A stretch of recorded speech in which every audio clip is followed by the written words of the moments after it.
Forças Armadas são responsáveis pela defesa do país.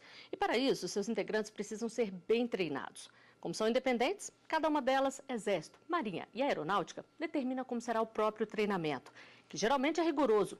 Exige muita concentração, determinação e esforço físico, fazendo com que o militar supere os próprios limites. Mas e quando o que ultrapassa o limite é o tipo de treinamento dado? O que fazer? Este é o tema de hoje do artigo 5º. Vamos ver onde ele se encaixa na nossa Constituição. Está na Constituição. Ninguém pode ser submetido à tortura nem a tratamento desumano ou degradante. Aqui no estúdio eu converso com Elias Miller da Silva, advogado de Direito Militar. Ele é professor de Direito Constitucional e coronel da Reserva da Polícia Militar de São Paulo.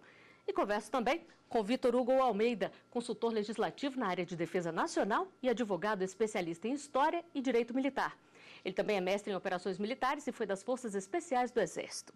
Muito obrigada por aceitarem o nosso convite. E vamos começar pelo que diz a Constituição. Na visão de vocês, o que pode ser considerado um tratamento desumano ou degradante durante um treinamento militar? Dr. Miller. A Constituição, ela traz o princípio, no seu inciso 3, como você acabou de citar. E para isso precisa de uma regulamentação. E a própria Constituição apontou nesse sentido e foi aprovada no Congresso Nacional a Lei 94/55, que trata justamente dos crimes hediondos, e a 8072, que trata também da tortura. Ela define o que é uma tortura e o que é um tratamento degradante. É aquilo que excede e que passa a normalidade e estiver fora, por exemplo, de um treinamento com técnicas adequadas. E na visão do senhor, doutor Vitor Hugo, o que excede esse limite aí? Então, as Forças Armadas são instituições permanentes, né, que têm amparo constitucional, né? O artigo 142 da Constituição delimita a missão das Forças Armadas. E passa para a lei complementar a questão da organização, do preparo e do emprego, que é a lei complementar 97 e 99. Então, tudo aquilo que a legislação infraconstitucional e que afeta as Forças Armadas no seu preparo delimita para que seja feito, para que os militares treinem, né, de maneira ordenada, ainda que em alguns momentos possa transparecer para a população que tem algum exagero, mas se estiver dentro das normas das Forças Armadas, certamente não vai ter nenhuma violação dos direitos humanos. Então, aquilo que está dentro das normas, certamente respeitará os direitos humanos. Preciso atentar às normas, então, né? É verdade, sempre. E diversas denúncias de exagero e até tortura em treinamentos militares têm chegado aos tribunais brasileiros. Você vai ver agora um vídeo enviado anonimamente ao Ministério Público Federal de Goiás.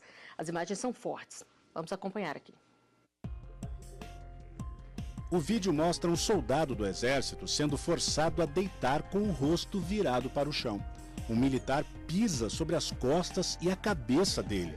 Chuta terra no rosto do soldado. As informações são de que a gravação foi feita no 41º Batalhão de Infantaria Motorizado de Jataí, no interior de Goiás. O vídeo foi enviado ao Ministério Público Federal com uma denúncia anônima, o que motivou a abertura de inquérito para apurar supostas práticas de assédio moral, racismo e tortura. Bom, as imagens impressionam, não é mesmo? Doutor Elias, além de humilhar o soldado fisicamente, isso também é uma humilhação pessoal para o soldado, esse tipo de ação? Flávia, nós temos que deixar bem claro que o militar, ele é treinado para diversas situações. O militar das Forças Armadas, como você bem disse na abertura do programa, ele é treinado, preparado para a guerra. E numa situação de guerra, nós temos que inclusive, fazer simulações idênticas a um quadro de guerra. E que, para uma visão de uma pessoa que está fora desse cenário, aquilo é uma violência. Mas se isso, Flávio, estiver dentro da técnica de ensino, com todo o preparo, ela tem um início, meio e fim e tem acompanhamento e controle. Para que o militar seja submetido a um treinamento, inclusive existe um conteúdo programático com os objetivos gerais específicos. E eu falo isso porque eu também sou especialista na área de pedagogia, da área de ensino. Então, um treinamento militar para um cidadão comum salta aos olhos. Agora, como foi colocado na própria reportagem, se estiver fora do treinamento, se estiver extrapolando os limites previstos no próprio programa de treinamento, aí nós teremos a devida responsabilização. Agora a gente vê aí nas imagens, chutando terra no rosto do soldado, pisando no rosto. Não fica muito claro que é um exagero, não? Olhando a imagem isoladamente, pode ser que sim. Mas eu te digo também como militar da reserva que eu sou. Se você tiver um treinamento, por exemplo, como você tinha com uma tomada de posição de uma força adversa, numa guerra, se você fizer uma simulação do inimigo te fazendo como refém, Ele vai te submeter a determinados quadros. Por isso que eu digo, essa imagem isolada, ela te passa uma visão. Mas se ela tiver, se for num treinamento em que você está preso na mão de uma tropa adversa, isso aí é simples até. Por isso que nós temos que colocar essa imagem dentro de um contexto. Agora, doutor Vitor Hugo, nesse caso, tinha um vídeo que foi enviado anonimamente ao Ministério Público. E se a pessoa passa por uma situação que ela considera um abuso, não tem um vídeo ali, basta a palavra dela, porque muitas vezes é difícil conseguir uma testemunha, né? Bom, certamente a palavra dela vai ser levada muito em consideração, né? Os militares estão sempre submetidos a uma cadeia de comando e os seus comandantes, nos diversos níveis, com a experiência que eu tenho no Exército, lógico que eu não posso falar pelo Exército, né? Faço questão até de deixar bem claro que o Exército tem um comandante e ele seria a pessoa mais indicada para falar pelo Exército, mas eu falo com a experiência que eu tenho, né? Eu passei 21 anos no Exército e sei que todo soldado tem um comandante. E certamente, se uma denúncia como essa, né, ainda que seja baseada somente na palavra, for levado por um subordinado a um comandante, ele vai levar com toda seriedade e vai investigar e vai apurar para chegar aos responsáveis, com toda certeza. A gente sabe também que a disciplina e a hierarquia são regra dentro de instituições militares. Muitas vezes um soldado passa por uma situação que ele considera abusiva e ele tem medo de denunciar por perseguição, por exemplo? Bom, isso pode acontecer, né? Isso não é uma hipótese. Mas a formação militar, ela é integral, ela aborda toda a parte afetiva, né, os sentimentos do militar, quanto a parte cognitiva, que são os conhecimentos, os conteúdos que ele tem que saber, quanto a parte psicomotora. E a parte afetiva trabalha na coragem, então, e também no discernimento daquilo que é certo ou errado. Certamente ele vai, com o tempo, com a maturidade profissional, ele vai compreender exatamente os limites entre aquilo que ele tem que ser submetido para o preparo para a guerra e aquilo que, eventualmente, pode acontecer, extrapola esses limites e passa para um lado do que é errado. Bom, nós recebemos alguns vídeos com dúvidas sobre este tema. Vamos ao primeiro deles. Pode rodar aqui. Olá, eu sou Eva Janete Matos de Lima, sou costureira, moro em Aguarenta de Goiás. Gostaria de saber que tipo de punição pode ser imposta a quem promove agressão durante o treinamento militar. Doutor Elias, o que dizer para Eva? Flávia, como disse o Vitor, se alguém se exceder, você tem desde uma sindicância, um processo administrativo disciplinar e até um inquérito policial militar por crime. Então, na cadeia hierárquica, nós temos o regulamento disciplinar que trata isso, nós temos o Código Penal Militar que prevê quando tem excesso, já no campo criminal, e o Código de Processo Penal Militar, a apuração disso. Portanto, qualquer excesso, nós temos condições plenas de apurar. E eu te falo, inclusive, Flávia, que eu fui da Polícia Militar de São Paulo, mas eu fui soldado na década de 70 da Aeronáutica, 76. E eu, naquela época, lembro até hoje do Tenente Jairo, que teve um cabo que ele me ofendeu, se excedeu, e eu fui ao Tenente Jairo e representei contra o cabo. E naquela época o regime era muito mais duro. Era bem mais difícil. Eu representei para o Tenente Jairo e você tem instrumentos para isso. E o Tenente Jairo falou para mim, olha, se tiver de novo abuso, você vem a mim, não reaja, vem a mim que eu vou tomar as providências. Então, se naquela época, Flávia, acontecia isso, muito mais hoje. E você tem um instrumento importante quando você representa contra um superior, que você faz a chamada queixa e te dá o direito, inclusive, de sair do comando dele, para que você não sofra nenhuma coação. E esse superior também, ele pode perder o comando por causa de um ato desse? Ele pode perder o comando, ele pode ser transferido. Então, a punição disciplinar, e às vezes existe uma distorção, ela tanto é para o superior como para o subordinado. As pessoas às vezes distorcem, Flávio, colocam que o regulamento disciplinar é só para o subordinado. O próprio Código Militar diz que o superior tem que tratar o subordinado com educação e com cortesia. E que às vezes as pessoas, infelizmente, não conhecem e acabam distorcendo. Doutor Vitor Hugo, e uma humilhação, mesmo que não envolva agressão física, ela também pode ser punida? Claro, com toda certeza. Um dos princípios básicos do relacionamento militar é o respeito mútuo, né? Então, como o coronel falou, existe uma tradição, na verdade, e com amparo legal, né, de que o superior respeite o seu subordinado e o subordinado, logicamente, respeitando o superior. Então, algo que seja feito, ainda que não tenha uma agressão física, mas que de alguma maneira agrida moralmente o subordinado, certamente será apurado com todo rigor. Agora nós temos mais um vídeo enviado por um telespectador. Pode mostrar aqui. Eu sou Daniel Escrivano, produtor cultural de Campo Grande, Mato Grosso do Sul.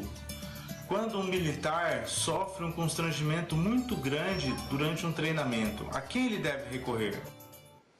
Doutor Vitor Hugo, o que fazer nesses casos? Bom, ele tem que recorrer à sua cadeia de comando, a princípio, né, ao primeiro amparo, então o seu comandante imediato, né, às vezes se é um soldado ele vai reportar ao cabo, ou ao sargento, ou ao tenente, e se na eventualidade da cadeia de comando de alguma maneira está participando, ele pode até ir direto ao Ministério Público.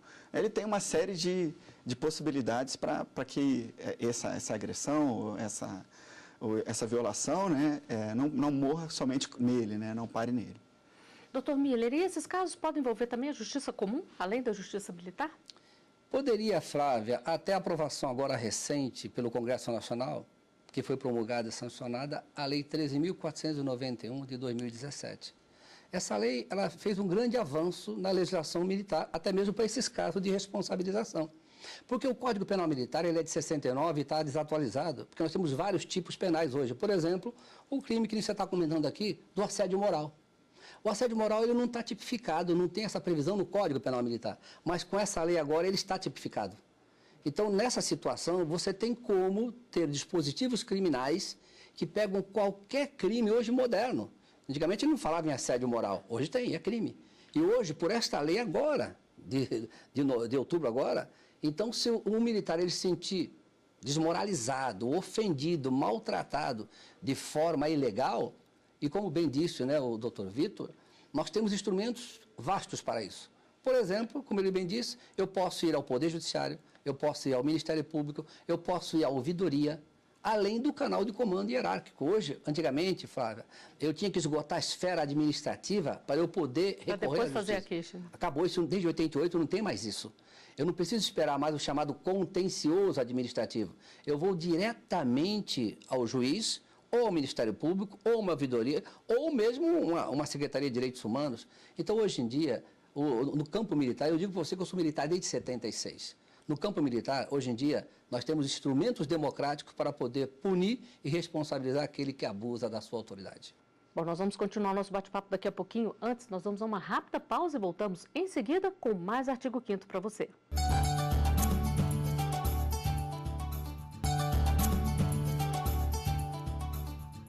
O Artigo 5º está de volta. Hoje estamos falando sobre treinamentos militares.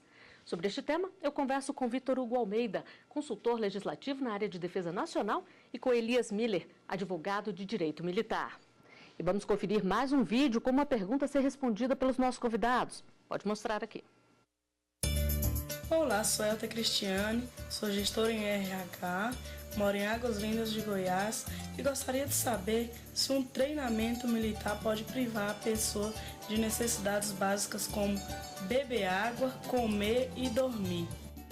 Doutor Vitor Hugo, a gente já falou aqui o que não pode, o que não deve ser feito, mas o que pode e deve ser feito durante um treinamento militar? Bom, na verdade, as normas das Forças Armadas, né, eu imagino também que das polícias, já disciplinam esses limites, né? Então, a privação de água, de sono e de comida pode acontecer? Certamente que sim, porque o preparo das Forças Armadas, o preparo é feito para situações extremas, né? A gente vê a missão das Forças Armadas na Constituição, é a defesa da pátria, a garantia da lei e da ordem, a garantia dos poderes constituídos. São todas situações muito... Né, a guerra é uma situação muito extrema. A gente não pode ter soldados militares que não estejam preparados para enfrentar essas adversidades. Por isso que, quando previsto, né, dentro dos programas, como o coronel muito bem falou, né, dentro daquilo que a cadeia de comando aprovou, então os órgãos maiores das Forças Armadas são que aprovam isso, e depois vem sendo assim detalhado por toda a cadeia de comando até chegar na ponta dali o tenente que está ministrando a instrução, ele tem toda uma orientação, inclusive de normas de segurança. Por exemplo, eu saltava de paraquedas com as Forças Especiais e era obrigatório que houvesse uma ambulância com um médico no local onde nós pousávamos. E se não houvesse, por algum momento eles tivessem que sair, a aeronave não lançava os paraquedistas. Para evitar qualquer tipo de problema. Qualquer problema, até que o médico retornasse. Então, existe a segurança. Né? Agora, a gente sabe, coronel Miller, que existem os treinamentos em selva, com todo rigor, como disse aqui o doutor Vitor Hugo, onde eles ficam lá em situações extremas até para poder vivenciar o que pode ser numa guerra. Como é que geralmente são essas ações?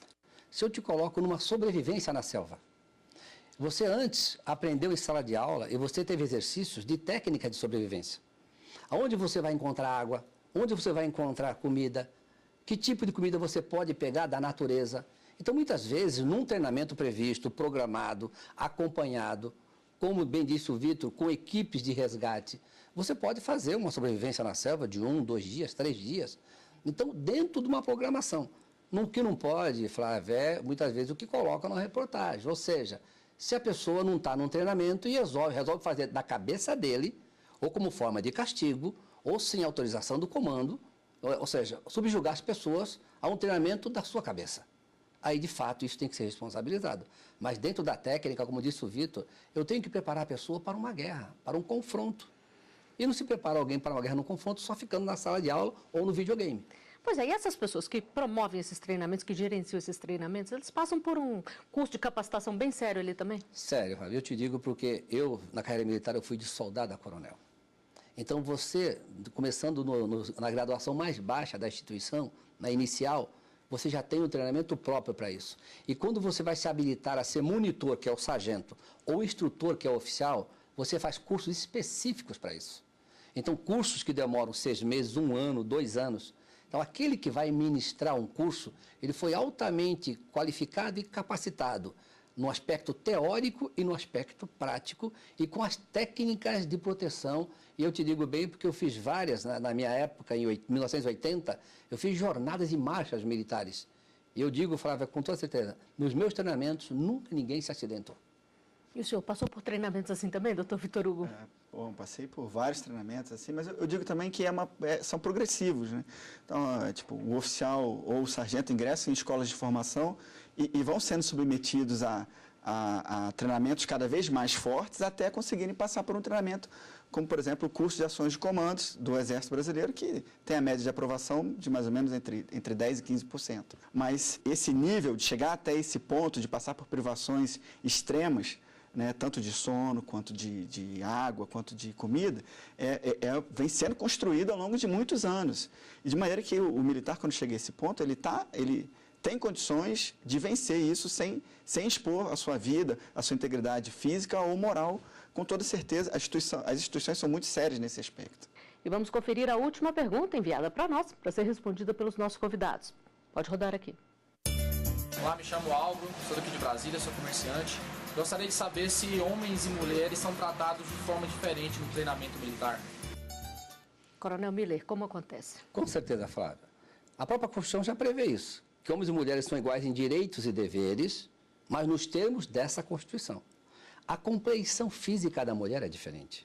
O emprego da mulher é diferente. Eu digo isso porque as Forças Armadas começaram, ou seja, a ingressar mulheres agora, nessas décadas. Mas na Polícia Militar de São Paulo, nós temos mulheres desde 1950, e mulheres comandantes. Hoje nós temos a Coronel Helena, que ela é a comandante da Casa Militar do Governo de São Paulo. Então as mulheres em São Paulo, na Polícia Militar, já estão desde a década de 50. E as mulheres têm teste diferente, formação diferente, e a exigência é diferente. Até mesmo, Flávio, eu te falo porque eu também trabalhei na formação das mulheres, até o teste físico da mulher é diferenciado. Então, isso tem que ser observado plenamente. Não existe essa situação de querer fazer a mesma exigência técnica e física para o homem e para a mulher. E se for o caso, doutor Vitor Hugo, da pessoa ter uma restrição médica ou alimentar, por exemplo, ela também tem um tratamento diferenciado?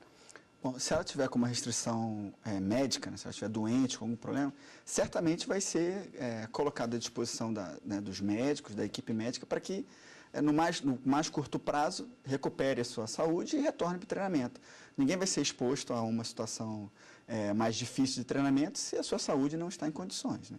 E se for uma questão de restrição alimentar, né, se não for algo muito atípico, é possível sim que seja feito, que seja respeitado esse limite, desde que não seja também um treinamento de guerra, porque isso não vai acontecer também numa guerra. Ninguém vai receber um prato diferenciado. Uma alimentação especial. Exatamente. Né? E no caso, por exemplo, da pessoa ter uma limitação por questão de crença. A gente, enquanto discutiu o programa, a gente se lembrou de um filme que é muito interessante. O soldado foi servir, mas ele não pegava em armas por crença. E ele foi um dos que mais salvou os companheiros durante uma batalha. Como é que ficaria nesse caso, doutor Vitor Hugo? A Constituição prevê o serviço militar obrigatório para os homens, né?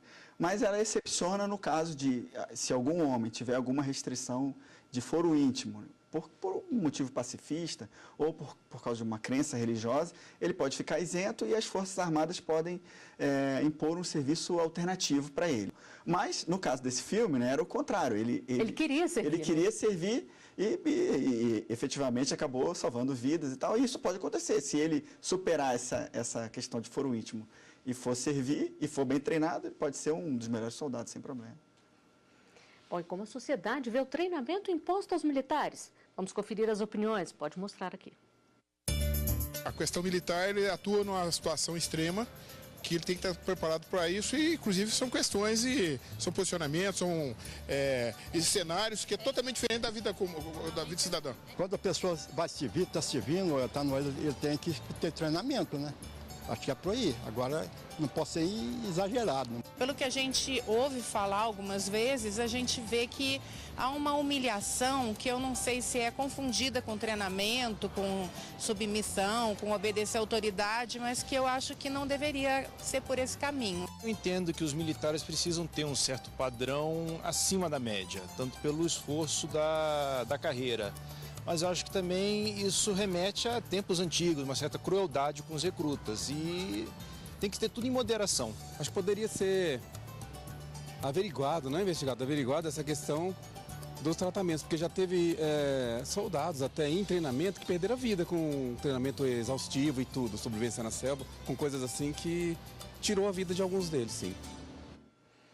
Coronel Miller, a gente vê que as pessoas sabem que tem que ter um treinamento rígido, até pelo padrão que os militares têm que ter. O problema é o exagero, né? Na prática, o que pode significar ali ultrapassar esse limite? Quando vai fazer um treinamento, existe um conteúdo programático dentro da técnica de ensino, com os objetivos preliminares e o objetivo geral.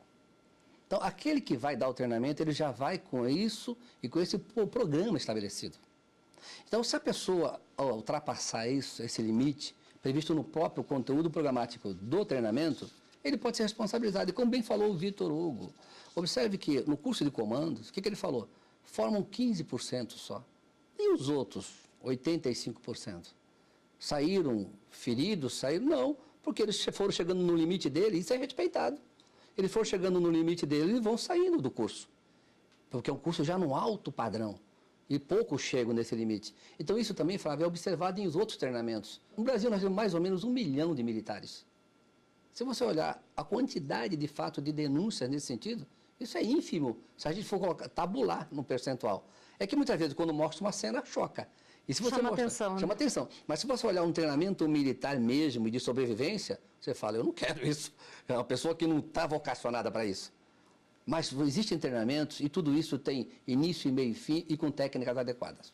Pois é, doutor Vitor Hugo, e o candidato aí a esses cursos, ele sabe direitinho como é o treinamento que ele vai passar? Ele recebe toda essa informação antes de começar o treinamento? Ele recebe todas as informações. Hoje em dia tem acesso à internet já com os manuais dos candidatos, inclusive com preparação física, com preparação intelectual.